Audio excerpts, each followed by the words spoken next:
Hello, good evening, how are you all? I hope you all must be doing well. आप सब लोग बहुत अच्छे होंगे और अपनी पढ़ाई कर रहे होंगे, ऐसी मुझे उम्मीद है ना। तो चलिए, मेरी उम्मीदों को गलत मत साबित करिएगा, पढ़ते रहिए, अपने सारे वीडियोस को देखते रहिए, अपने नोट्स बनाते रहिए। एग्जाम्स आपके बहुत नज़दीक आ गए हैं। 1 महीने का ऑलमोस्ट टाइम आपके पास है, जहाँ पे आपका एग्ज़ाम शुरू हो जाएगा। लगभग 10 मई तक मास्टर्स के एग्ज़ाम शुरू हो रहे हैं ना। तो चलिए, फिलहाल टिल देन आज हम आपके लिए जो लाए हैं 8th सेमेस्टर में हमारे जो सिलेबस में है वो है टेनेसी विलियम्स। जो है ये बहुत ही फेमस एक अमेरिकन राइटर हैं, प्लेरिट हैं, टेनेसी विलियम्स। तो इनका हम लेकर के आए हैं आपके लिए प्ले, और इनकी लाइफ एंड बायोग्राफी आपके लिए लेकर आए हैं टेनेसी विलियम्स की। तो इनके लाइफ वर्क्स के बारे में पढ़ेंगे, और इनका जो फेमस एक प्ले है द ग्लास मेंजरी, उसको हम लोग पढ़ेंगे ना। तो let's begin without getting delayed. हम चलते हैं, शुरुआत करते हैं इनकी बायोग्राफी से। तो इनकी बायोग्राफी के बारे में, इनका पूरा नाम अगर है टेनेसी विलियम्स का, तो टॉमस लेनियर विलियम्स। ठीक है, टॉमस लेनियर विलियम्स थर्ड इनका पूरा नाम है, और इनको टेनेसी विलियम्स हम कहते हैं। ये अडॉप्टेड नेम है after his father's birth place ना। इनके पिता का जो बर्थ प्लेस है वहां से ये अडॉप्ट किया गया है, टेनेसी। ठीक है, तो टेनेसी विलियम्स इनका पेन नेम है। क्या है ये? पेन नेम है। इनका पूरा नाम क्या है? Thomas linear Williams third. ये ध्यान रखिएगा ना। चलिए, बर्थ कब हुआ इनका? तो he was born on 26 March 1911, Columbus Mississippi USA में इनका जन्म होता है। और डेथ है 25 फरवरी 1983, New York city, choked on a bottle cap. हाँ, ऑफिसली रूल्ड एक्सीडेंटल। ऐसा माना जाता है कि एक बॉटल कैप इनके अंदर चली गई थी और चोक हो गया था, और इसीलिए ये ऑफिशियली एक्सीडेंटल माना गया था कि इनके अंदर बॉटल की कैप चली गई, फंस गई, और वहां से फिर ये इनका जो है मतलब चोक कर गया, और जिसकी वजह से इनकी डेथ हो गई सफोकेशन से। हाँ, चलिए, एजुकेशन की इनकी बात करते हैं बच्चों। तो यूनिवर्सिटी ऑफ मिसौरी से इन्होंने जो है पढ़ाई करी। हालांकि ड्रॉप्ड आउट थे, वहां से पूरा पढ़ा नहीं इन्होंने। वाशिंगटन यूनिवर्सिटी गए, और यूनिवर्सिटी ऑफ लोवा भी गए, वहां से बीए इन इंग्लिश किया 1938 में। ठीक है, फैमिली बैकग्राउंड की बात करें तो ट्रबल्ड हाउस होल्ड था। ट्रबल्ड हाउस होल्ड था, घर में बड़ी परेशानियां थी। अल्कोहलिक फादर थे इनके, एंड इमोशनली फ्रेजाइल मदर इनकी थी बेचारी। और वैसे भी जब अल्कोहलिक हो जाता है फादर, तो मदर फ्रेजाइल इमोशनली हो ही जाती है। सिस्टर रोज इनकी है, जो कि मेंटली इल थी। तो अब आप समझ सकते हैं कितना इनका परिवार जो है वो मतलब ट्रबल्ड था। Influenced many of his plays, और ज़्यादातर प्ले में इनके हम ये स्टोरी देखने को मिलते हैं। तो यहाँ पर द ग्लास मेंजरी में भी आप देखेंगे ना, ऑटोबायोग्राफिकल है बिल्कुल। आप देखेंगे तो स्टोरी लगभग लगेगा कि इनके घर की स्टोरी है। तो चलिए आइए देखते हैं। सेक्सुअल ओरिएंटेशन की बात करें तो भैया ये ध्यान रखना, गे थे, ओपनली गे थे, ये ध्यान रखना, ओपनली टेनेसी साहब गे थे। Often explored sexual repression and identity in his works. इसीलिए ज्यादातर इनके वर्क्स में जो सेक्सुअल रिप्रेशन दिखने को मिलता है और आइडेंटिटी मिलती है, उसके बारे में बात करते हैं अपने वर्क्स में। इनकी हेल्थ की बात करें तो सफर्ड फ्रॉम डिप्रेशन, डिप्रेशन से सफर करते थे। एडिक्शन बाद में हो गया इनको, किनको? अल्कोहल एंड ड्रग्स का इनको एडिक्शन हो गया ना। तो ये तो इनकी कुछ खास बातें रहीं। चलिए, अब हम लोग चलते हैं आगे, फटाफट चलते हैं, मेजर वर्क्स इनके देख लेते हैं बच्चों। इन द ईयर 1944, 1944 में इनका जो पहला वर्क आया, जो था द ग्लास मेंजरी। अब देखो भैया, बहुत ही फेमस ये वर्क है, ध्यान रखना। प्लेज, ये प्लेज मैं आपको बता रहा हूं, ये सेमी ऑटोबायोग्राफिकल। अभी हमने आपको बताया ना, पढ़ने पे लगेगा कि जैसे इनकी अपनी कहानी है ना।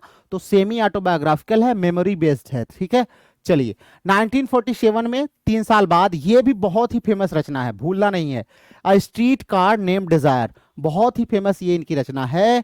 और इसके लिए इन्हें क्या मिला था भैया? पुलिट्जर प्राइज मिला था, ध्यान देना। पुलिट्जर प्राइज विनर इनकी प्ले है। और blankie dubious and Stanley Kowalski जो है इसके आइकॉनिक कैरेक्टर्स हैं। ये दोनों कैरेक्टर्स अमर हो गए, ब्लैंकी डुबॉयस एंड स्टैनले कोवाल्स्की, जो है स्ट्रीट के कार नेम डिजायर। ये पुलिट्जर प्राइज विनिंग इनकी क्या है? एक प्ले है। अच्छा, फिर चलिए 1955 में आते हैं। Cat on a hot tin roof, भैया ये भी पुलिट्जर प्राइज लेके आती है इनके लिए। Pulitzer prize winner, explores mendacity, repression, family tension ना, जो हमारे लाइफ में बहुत सारी धूर्तताएं हैं, झूठ फरेब है, उसको दिखाती है, और रिप्रेशन को और फैमिली टेंशन को दिखाती है। इसके लिए भी इनको क्या मिला है? Pulitzer prize. इसके लिए भी मिला क्या? Pulitzer prize. 1958 suddenly last summer, ये गोथिक स्टाइल में लिखा गया है, गोथिक एलिमेंट्स इसमें है। कैनिबलिज्म को इसमें दिखाते हैं, ठीक है, कैनिबलिज्म को दिखाते हैं, मेंटल असाइलम के बारे में इसमें बात करते हैं। उसके बाद 1959 में इनका है sweet bird of youth. Sweet bird of youth ये एजिंग और फेल्ड ड्रीम्स को दिखाता है, sweet bird of youth. Then ये भी बड़ी इनकी फेमस है, the night of the iguana. ये स्पिरिचुअल कॉन्फ्लिक्ट को दिखाता है, सेक्सुअलिटी लॉस को दिखाता है ना। और उसके बाद बैटल ऑफ एंजल्स आता है, इनका पहला फुल लेंथ प्ले है, बाद में रिवाइज इसको किया गया किस रूप में, ऑर्फियस डिसेंडिंग। काफी ये फेमस है, ध्यान रखिएगा। फर्स्ट फुल लेंथ प्ले इनका है बैटल ऑफ एंजल्स, ठीक है, बहुत ही फेमस है। Then we have in 1963 the milk train doesn't stop here any more. ये भी एजिंग पर है, और उसके बाद मॉरलिटी लव पर है। और 1970s 80s में इनके आउटक्राई आती है, Vieux Carre, a lovely Sunday for जो है क्रेव क्वेयर। ये सब एक्सपेरिमेंटल है, ये सब इंपॉर्टेंट नहीं है। जो आपको नहीं भूलना है मैं कहूँगा, तो आप ये तो पढ़ेंगे ही पूरा अभी डिटेल में, द ग्लास मेंजरी, ये तो आप भूल ही नहीं सकते। स्ट्रीट के नाम नेम डिजायर, ये भी आप मत भूलिएगा, स्ट्रीट कार जो इनकी है डिजायर नाम की। और cat on a hot tin roof, ये भी आपको नहीं भूलना है। बाकी थोड़ा बहुत आप याद रखेंगे तो अच्छी बात है ना। चलिए, तो 3 कम से कम आपको याद ही रखने हैं, इन तीनों को भूलिएगा नहीं। आइए देखते हैं अवार्ड्स के लिए। अभी पीछे हमने थोड़ा सा आपको हिंट दे ही दिया था कि इनको पुलिट्जर प्राइज 2-2 बार मिल चुका है भाई, तो काफी इंपॉर्टेंट राइटर हैं। पुलिट्जर प्राइज ऐसे ही नहीं मिल जाता ना, पुलिट्जर प्राइज के लिए काफी मेहनत करनी पड़ती है। तो इनको पुलिट्जर प्राइज मिला, किसके लिए मिला इनको, पुलिट्जर प्राइज फॉर ड्रामा 1948 में, a street car name desire ना। 47 में इनकी आई थी, 48 में इनको पुलिट्जर प्राइज मिला। फिर 1955 में इनको मिला किसके लिए, cat on a hot tin roof. तो 2 पुलिट्जर प्राइज इनको मिले हैं, ध्यान रखिएगा, 2 पुलिट्जर प्राइज मिला है। उसके बाद न्यूयॉर्क ड्रामा क्रिटिक्स का इनको अवार्ड मिला है 1945 में, किसके लिए, द ग्लास मेंजरी के लिए ना। 44 में आई थी, 45 में इनको अवार्ड मिला था। अवार्ड का नाम क्या था, New York drama critics circle award, ये मिला था। उसके बाद प्रेसिडेंशियल मेडल ऑफ फ्रीडम इनको 1980 में मिला था, lifetime contribution to American theatre के लिए इनको मिला था। टोनी अवार्ड के लिए नॉमिनेट हुए थे भैया, cat on hot tin roof जिसने पुलिट्जर जीता है ना, उसके लिए इनका नॉमिनेशन टोनी अवार्ड में भी हुआ था, हालांकि इनको मिला नहीं। और inducted into American theatre hall of fame, वहां भी इनको हॉल ऑफ फेम में भी इंक्लूड इनको किया गया था, किसके लिए, recognition of life long achievement, life long इनके जो अचीवमेंट है उसी के लिए इनको किया गया था। तो 3 चीज आपको यहां याद रखनी है। इनकी पहली जो है स्ट्रीट कार नेम डिजायर के लिए पुलिट्जर प्राइज 48 में, 55 में cat on hot tin roof इसके लिए। और उसके बाद आप याद रख सकते हैं जो, तो आप ये याद रख लीजिएगा कि ये जो है टोनी अवार्ड्स के लिए नॉमिनेट भी हुए थे उसी सेम प्ले के लिए, कौन सा, a cat on a hot tin roof ना। तो ये काफी इंपॉर्टेंट है, ध्यान रखिएगा। पुलिट्जर प्राइज तो एटलीस्ट भैया मेंशन कर ही देना, क्या पता जो है आप ये सब मेंशन कर दो तो एग्जाम्स में आपको अच्छे नंबर मिल सकते हैं ना।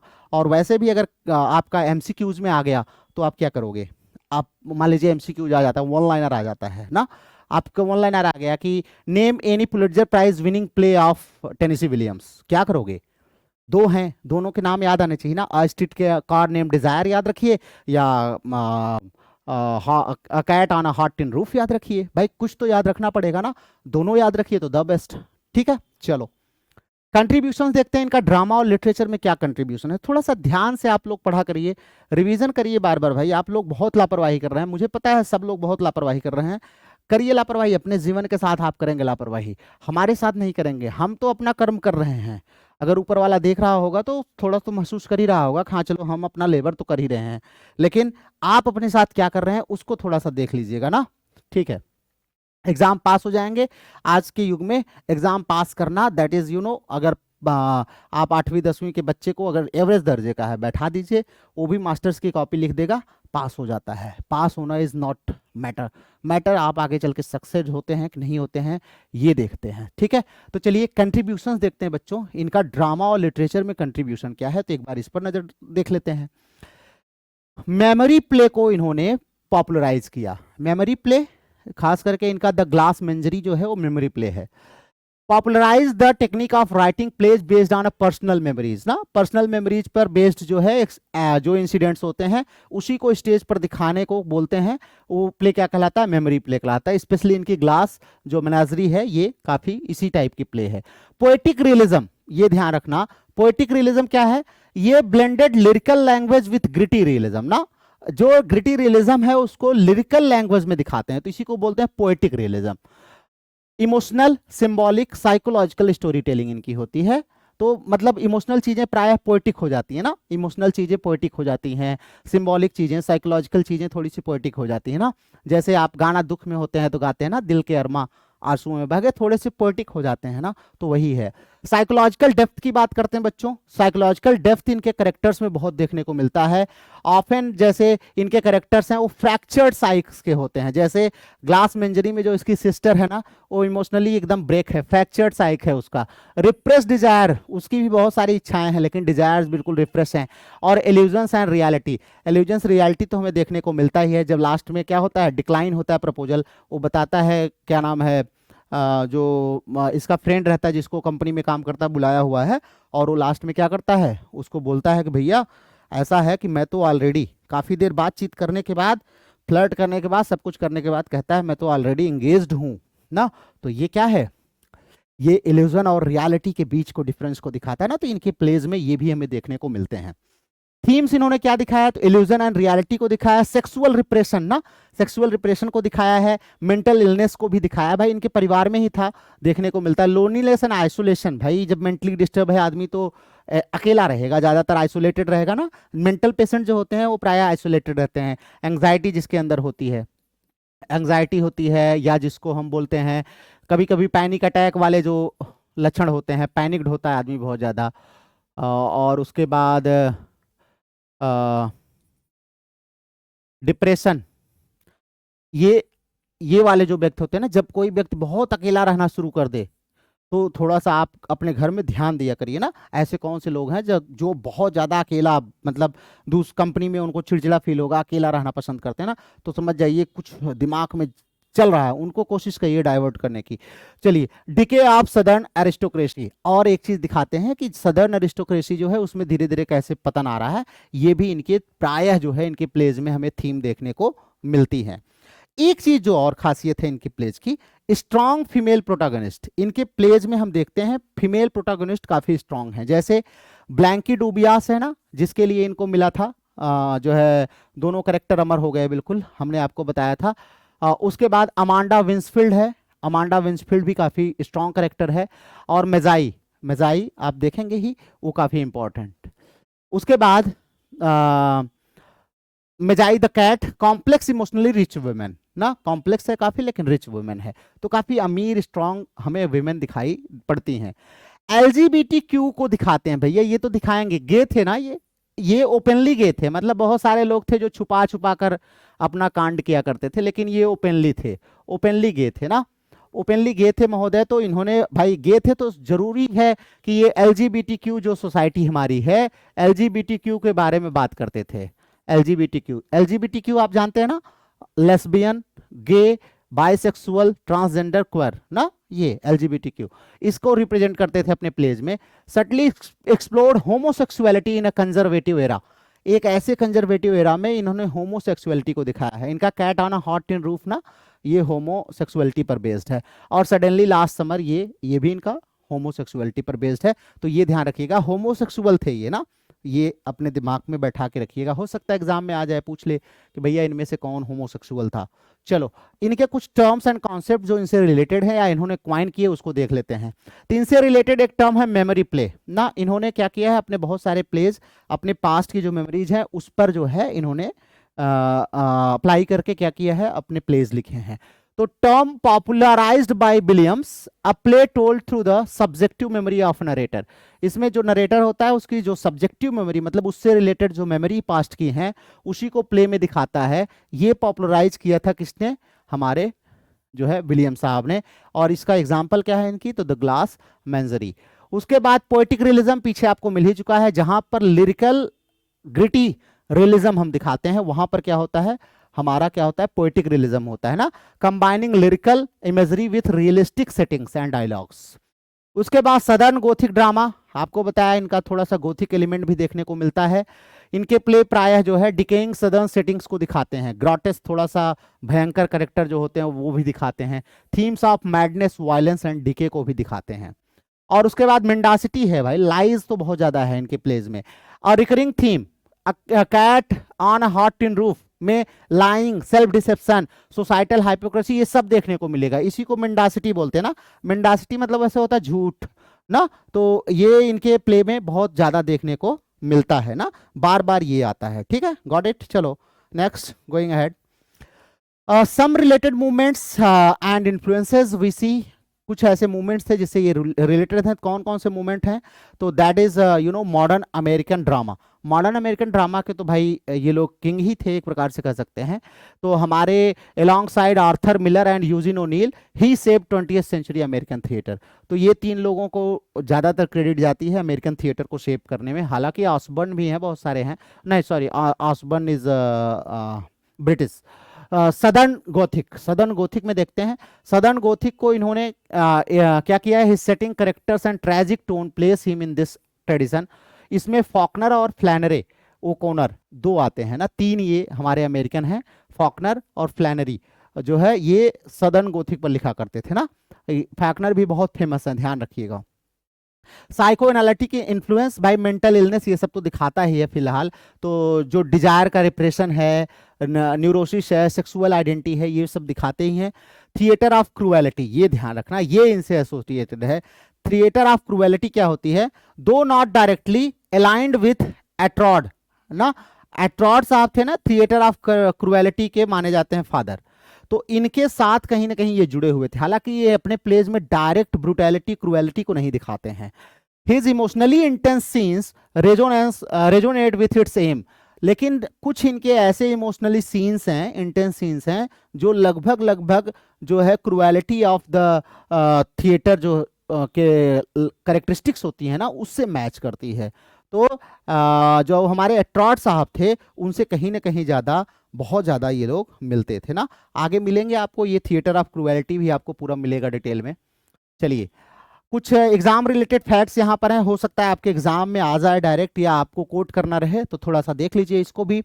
The glass menagerie is narrated by Tom, ध्यान रखिएगा टॉम है, और वर्जन ऑफ विलियम हिमसेल्फ, ये विलियम खुद ही है, समझ लीजिए। टॉम जो है कौन है? वो विलियम है। विलियम कौन? टेनेसी, जिसकी हम बात करते हैं। अ streetcar named desire was made into famous film starring Marlon Brando and Vivien Leigh. तो कह रहे हैं ये दो हीरो है ना, इनको लेकर के बना हुआ था इनकी movie a street car name desire पर। ठीक है, ध्यान रखिएगा, इसी नाम की मूवी है। Cat on a hot tin roof includes a homosexual sub plot censored in early performance. तो ये होमोसेक्सुअल है, ये आप याद रखिएगा। इनकी सिस्टर रोज विलियम्स जो थी, इनको इन्होंने इंस्टीट्यूशनलाइज किया है कहां पर, जो है and underwent a lobotomy deeply affected Williams. ये काफी ज्यादा विलियम के मेंटल हेल्थ पर काफी प्रभाव पड़ता है इनके रोज विलियम्स की, जो कहते हैं ना जो इनकी बीमारी थी उसकी वजह से। ये लिरिकल मोनोलॉग लिखा करते थे, सिंबल्स बहुत यूज करते थे ना, देखिए glass, animals, street cars, paper lanterns, ये सब के सब सिंबल है ना। प्राय ये क्या शो करते हैं? फ्रेजाइल मेंटल स्टेट को शो करते हैं ना। तो ये सारे सिंबल्स बहुत यूज करते थे ये। और इन्होंने किसके द्वारा इन्फ्लुएंस है? तो डीएच लॉरेंस, देखिए फ्रैगमेंटेड थॉट्स लिखने वाले, इनसे प्रभावित होंगे। एंटोन चेको और हार्ट क्रेन से, इन सब लोगों से ये प्रभावित थे। ठीक है, डाइड अलोन, जब मरे तो अकेले थे। Battling depression and addiction, alcohol का एडिक्शन था और डिप्रेशन बहुत जम के था।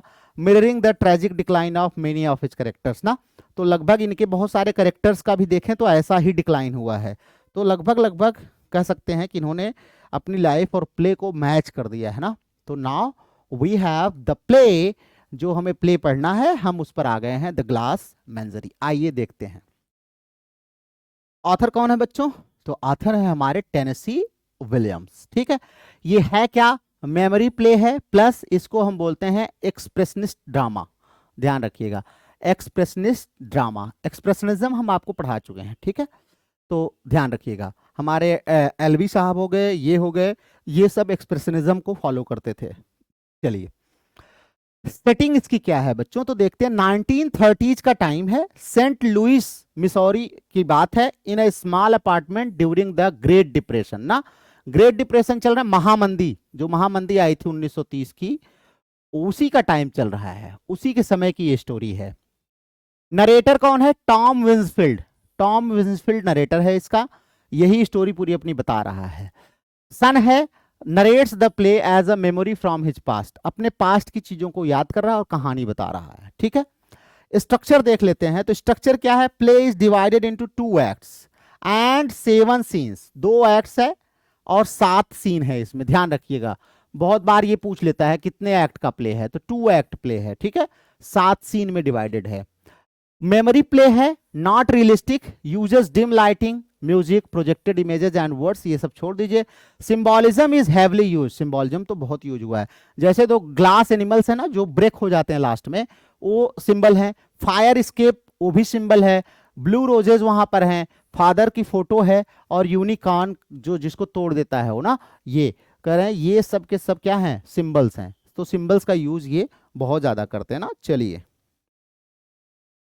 अब हम चलते हैं समरी पर, तो सबसे पहले हम शुरुआत करते हैं अपनी summary.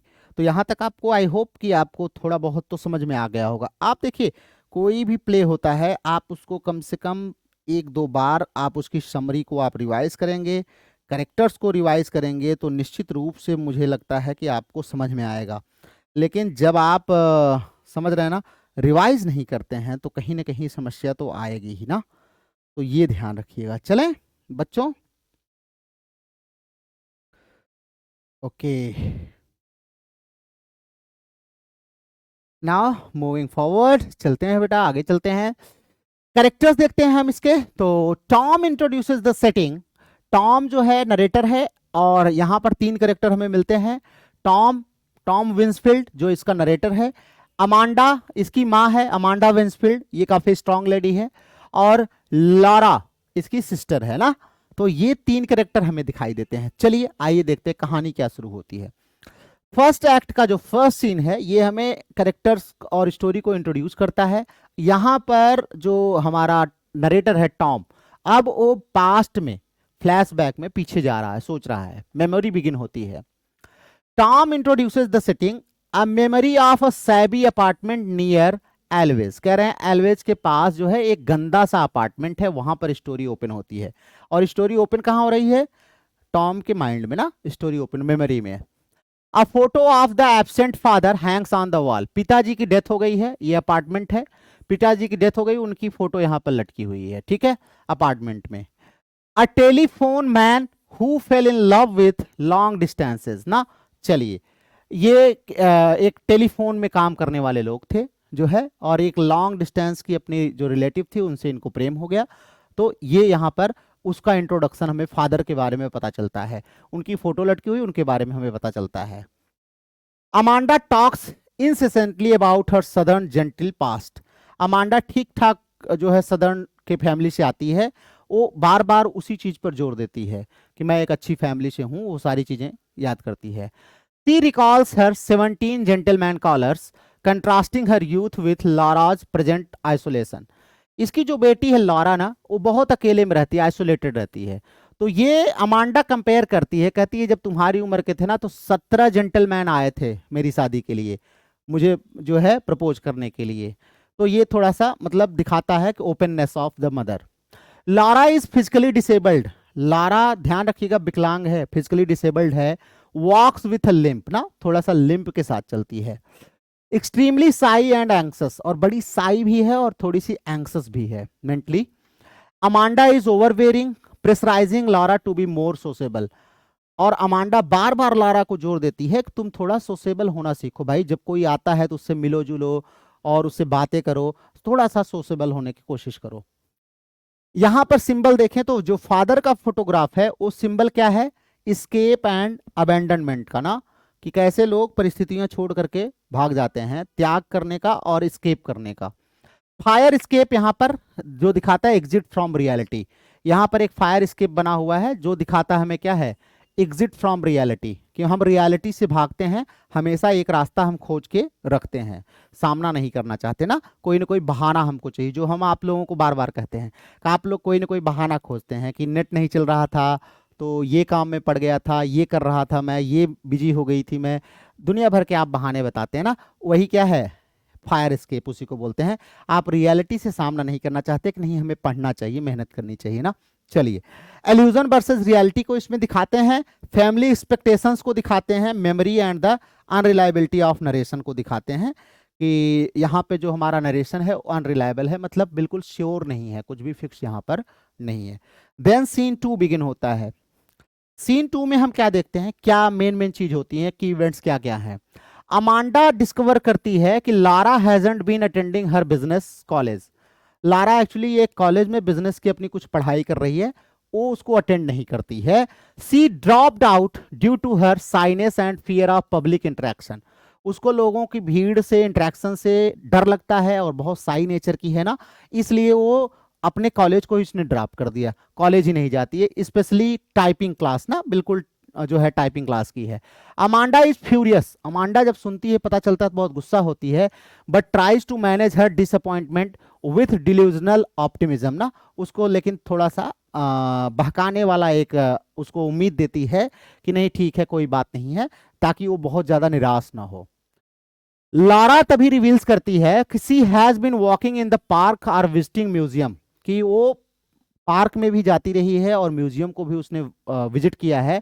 Amanda shifts focus, Amanda अपना फोकस शिफ्ट करती है, finding a gentleman collar for Lara, और तभी वो कहती है कि मैं तुम्हारे लिए एक जेंटलमैन को बुला रहा हूं, मतलब उसकी शादी की बात वो कर रही है ना।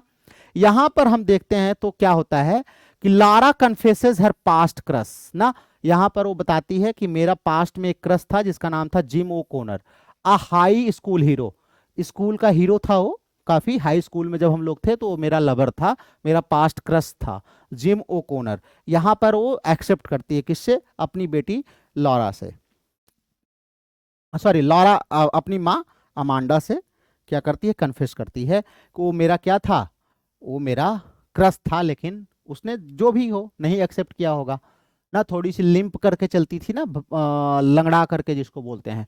ग्लास एनिमल्स वहां पर हमें दिखाई देते हैं, तो ग्लास एनिमल किस चीज का सिंबल्स हैं, तो ये जिसको हम मैंजरी बोलते हैं, ये हैं लारा के फ्रेजाइल इनर वर्ल्ड के ना, इसका जो अंदर की दुनिया है वो बहुत कमजोर है, कब टूट जाए, जैसे ग्लास होता है ना, कमजोर होता है, गिरेगा तो टूट जाएगा, तो ऐसे ये अंदर से क्या है, इसका जो इंटरनल जो साइक है, मेंटल साइक है ना, उसकी फ्रेजिलिटी को दिखाता है, कितना ज्यादा ये फ्रेजाइल है, टूट जाएगा, वीक है।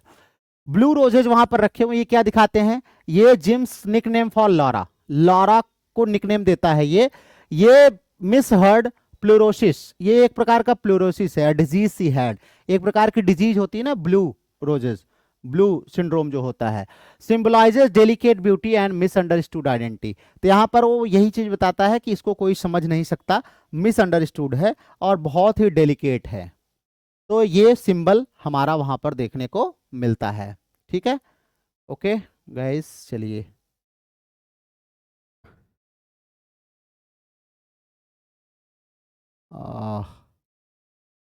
What is this happening.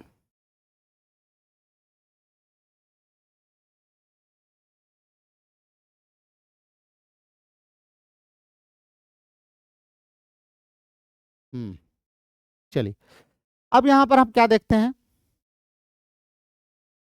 Scene third हमारा ओपन होता है, सीन थर्ड में हम क्या देखते हैं, टेंशन एंड टॉम्स फ्रस्ट्रेशन, इसमें हमें टेंशन देखने को मिलती है, टॉम काफी फ्रस्ट्रेटेड है, वो भी हमें देखने को मिलता है।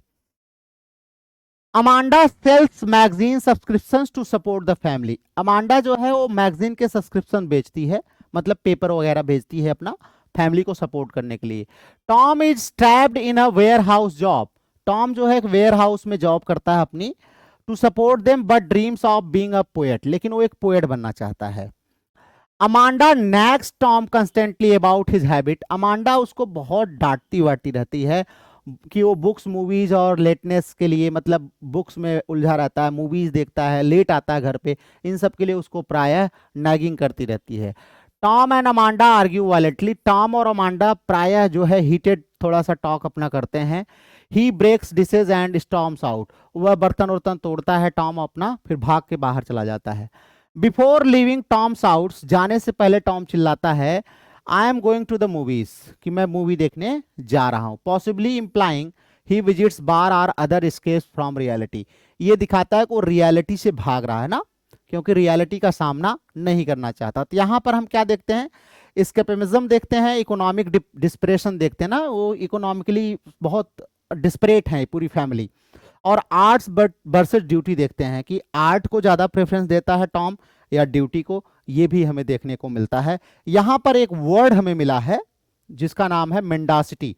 मेंडासिटी का मतलब होता है फॉल्सहुड या लाइंग। अ की विलियम्स थीम, विलियम की काफी फेमस थीम है, पीछे भी हमने इसका जिक्र किया हुआ है। तो यहां आकर के हमारा फर्स्ट एक्ट जो है वो समाप्त हो जाता है। अब हमारा प्ले ओपन होता है सेकंड एक्ट में। सेकंड एक्ट में हमारे पास जो शुरू होता है, सीन फोर्थ है, टोटल 7 सीन है ना, हमने आपको बताया 2 एक्ट और 7 सीन है, तो सीन 4 यहां पर शुरू होती है, fourth. Reconciliation and the gentleman caller plan, यहां पर रिकंसिलिएशन होता है और जेंटलमैन कॉलर मतलब जो विजिट करने आ रहा है जेंटलमैन, उनके बारे में प्लान चल रहा है। अगली सुबह की बात है, next morning, Lara and Amanda clean up. Lara और अमांडा जो है वो सब अपना साफ सुथरा होकर के सब बैठे हुए हैं। Tom returns home drunk, Tom घर लौटकर आता है, काफी ड्रंक है, काफी उसने पी लिया है। But helps Amanda after she ask for his support, लेकिन फिर भी वो अमांडा की हेल्प करता है, अमांडा जब उससे कहती है कि थोड़ा घर को सही करवा लो। Amanda insist he bring home a gentleman from work for Laura, Amanda insist करती है कि एक जेंटलमैन को तुम जो है घर पर ले आओ, अपने नौकरी में बहुत सारे लड़के होंगे काम करते होंगे, तो एक जेंटलमैन को ले आओ लॉरा के लिए रिश्ता देखने के लिए। Tom agrees and later announces he has invited Jim O'Connor a coworker ना, ये जिम ओकॉनर वही है जो उसका क्रश रहा था कभी लॉरा का। तो कहता है कि मैंने जिम ओकॉनर को यहां पर बुलाया है, ऑलरेडी मैंने उससे बात की हुई है। अमांडा अब क्या करती है, अमांडा जो है फैंटेसाइजिंग करने लगती है कि जब वो आएगा तो क्या कपड़े पहनने हैं, प्लानिंग क्लॉथ्स, डिनर में क्या देना है, म्यूजिक कैसी चलेगी, सब कुछ प्लान कर रही है। She once again projects her past on to Laura, वो अपना बीता समय फिर लारा पर प्रोजेक्ट करती है कि जब मुझे देखने वाले आ रहे थे तो मैं ऐसे थी वैसे थी, दुनिया भर की चीजें बताती है। Amanda wears an old southern dress to greet Jim, Amanda एक जो उनका ट्रेडिशनल ड्रेस होता है ना सदर्न लोगों का, वही पहनती है। Symbol of faded southern grandeur ना, ये वही सिंबल वहां का है कि अब धीरे धीरे जो सदर्न का कहते हैं ना जो स्प्लेंडर है वो धीरे धीरे अब गायब हो रहा है। फिर हम सीन 5 में चलते हैं। सीन 5 में हम क्या देखते हैं, इल्यूजन एंड फोर शैडोइंग, यहां पर हमें इल्यूजन दिखाई देता है और आगे की स्टोरी अनफोल्ड होती है यहां पर। Amanda prepares for the caller, caller जो आने वाले हैं एक जेंटलमैन, उनका इंतजार करती है। लारा बिकम्स इंक्रीजिंगली एंक्सस, लारा काफी एंक्सस है भाई, आ रहा है कोई मिलने के लिए। Tom is planning to leave soon, Tom plan करता है कि जब वो आएगा ना तो उसको मैं अकेला छोड़ दूंगा कोनर को, ताकि वो लॉरा से अच्छे से बात कर सके, तो पहले से ही प्लान किया रहता है। और बहाना क्या बनाता है, he pays membership fees for the merchant marine symbolising his escape plan, वो कहता है कि मैं जो मर्चेंट मैरीन है ना उसका मेंबरशिप प्लान जो पैसा है वो भरने जा रहा हूँ, फीस भरने जा रहा हूँ, ये उसका एस्केप प्लान है, मतलब वहां से भागने का प्लान है। He argues with Amanda again, she accuses him of being selfish, वो फिर अमांडा से उसका लड़ाई झगड़ा होता है और अमांडा कहती तुम बड़े ही स्वार्थी इंसान हो। Laura learns the caller's name is Jim and panics, Laura को पता चलता है कि जो कॉलर है वो तो वही जिम ओकॉनर है ना, तो वो बड़ा और एंक्सस हो जाती है। It's the same boy she once loved, ये वही लड़का है जिससे लारा कभी प्रेम करती थी। Amanda dismisses Laura's fear as over reaction, Amanda Laura से कहती है कि तुम्हारा ये फियर नहीं है, तुम ओवर रिएक्ट कर रही हो ना, पहले तो कहती हो कि तुम्हारा क्रश है, अब तुम दिखा रही हो कि तुम बहुत जो है फियर हो। वहां पर जो है कैंडल लाइट यूज होती है जिम के राइवल के लिए, ये दिखाता है कि माहौल को थोड़ा रोमांटिसाइज करने की कोशिश की जा रही है। टॉम डिजायर्स टू एस्केप, और टॉम भागने का जो प्लान बनाता है वो दिखाता है कि हम कैसे रियलिटी से भागने का प्लान करते हैं, रिस्पॉन्सिबिलिटी और जिम्मेदारी से हम भागना चाहते हैं। फिर हमारा स्टोरी जो है वो शिफ्ट होती है सीन 6 पर। सीन 6 में हम क्या देखते हैं, जेंटलमैन कॉलर आ जाता है, टॉम ओकॉनर जिसका नाम है वो आ जाता है। इसमें हमें जिम, अमांडा, लॉरा और टॉम 4 कैरेक्टर दिखाई देंगे। जिम आता है, Amanda is overly charming and southern in style. Amanda खूब अच्छा कपड़ा उपड़ा पहन के अपना तैयार है। लारा जो है, Laura is too nervous to come to the table at first. वहां पर जो डिनर टेबल है ना, वहां लारा आना नहीं चाहती, बहुत ज्यादा नर्वस है। Eventually Lara and gym have a private moment. फिर वहां पर लारा आती है, उसके बाद क्या होता है, जो उसका भाई है टॉम ना, वो बहाना बना करके बाहर चला जाता है। Amanda is busy somewhere else. Amanda भी कहीं चली जाती है, और जिम ओकोनर और लारा जो है वो दोनों अकेले वहां पर हैं। जो जिम होता है, ही एनकरेजेस हर, वह उसको इनकरेज करता है लारा को। प्रेजेस हर, उसकी तारीफ करता है। Uniqueness and dances with her, और उसके साथ डांस वगैरह भी करता है। सी सोज हिम हर ग्लास यूनिकॉर्न। तभी वो क्या करती है, उसका ग्लास यूनिकॉर्न जो है उसको दिखाती है ना, एक टांग वाला जो होता है यूनिकॉर्न, उसको दिखाती है। विच ही एक्सीडेंटली ब्रेक्स, और गलती से वो क्या होता है, जो जिम है उससे वो यूनिकॉर्न टूट जाता है, ग्लास यूनिकॉर्न। अब यहां पर ब्रोकन यूनिकॉर्न जो है, ये किस चीज का सिंबल है? This is Laura's loss of innocence and shattering of illusion ना। लारा के इनोसेंस का लॉस है। लारा जितनी इनोसेंस बन रही है ना, उतनी है नहीं। वहां पर वो लोग अपना किस वगैरह भी करते हैं, ये सारी चीजें भी होती हैं। तो लॉस ऑफ इनोसेंस को दिखाता है, और सैटरिंग ऑफ इल्यूजन, उसका एक जो इल्यूजन है कि जिम ओकोनर हो सकता है उससे प्रेम करता हो जाएगा, वो भी सैटर होता है वहां पर, उसको भी दिखाता है। जिम रिवील करता है, ट्विस्ट आती है स्टोरी में। जिम रिवील करता है, Jim reveals he is already engaged to someone else. Jim कहता है मेरी तो पहले से एंगेजमेंट किसी से हो गई है। Laura is devastated but tries to remain composed. Laura तो अंदर से पूरी टूट गई है, तूफान आ गया, लेकिन फिर भी वो अपने आप को कंपोज्ड रखने की कोशिश करती है। Amanda is furious, accuses Tom of cruelty and deception. Amanda बहुत गुस्सा होती है और टॉम के ऊपर जो है आरोप लगाती है कि तुम बहुत ही क्रूएल हो और तुमने लारा को धोखा दिया है। एक ऐसे लड़के को ले आए जो ऑलरेडी क्या था, इंगेज था। तुम लारा के इमोशन के साथ तुमने खेला है, तुमने लारा को जानबूझ करके परेशान किया। दोनों के बीच में काफी इस प्रकार की कहासुनी होती है। 7वां जो सीन होता है वो डिपार्चर है और रिग्रेट है। डिपार्चर और रिग्रेट में हम क्या देखते हैं, Amanda and Tom have a major final fight. काफी तगड़ी लड़ाई होती है अमांडा माँ बेटे में। Amanda tells Tom he lives selfishly and blames him for Laura's heartbreak. कहती है तुम हमेशा से सेल्फिश रहे हो और लारा के दिल टूटने का कारण तुम ही हो। टॉम स्टॉर्म्स आउट, टॉम जो है वहां से भागता है और कहता है he narrates this was the last time he saw them, और कहता है तब से उसने अब तक अपने माँ को और बहन को देखा नहीं, वहां से वो भाग गया है। In the final monologue Tom admits he ran away. Final monologue में टॉम इस बात को एक्सेप्ट करता है कि वो भाग गया, but he is still haunted by Laura's memory. लेकिन अब भी लारा की मेमोरी उसके दिमाग में हमेशा रहती है।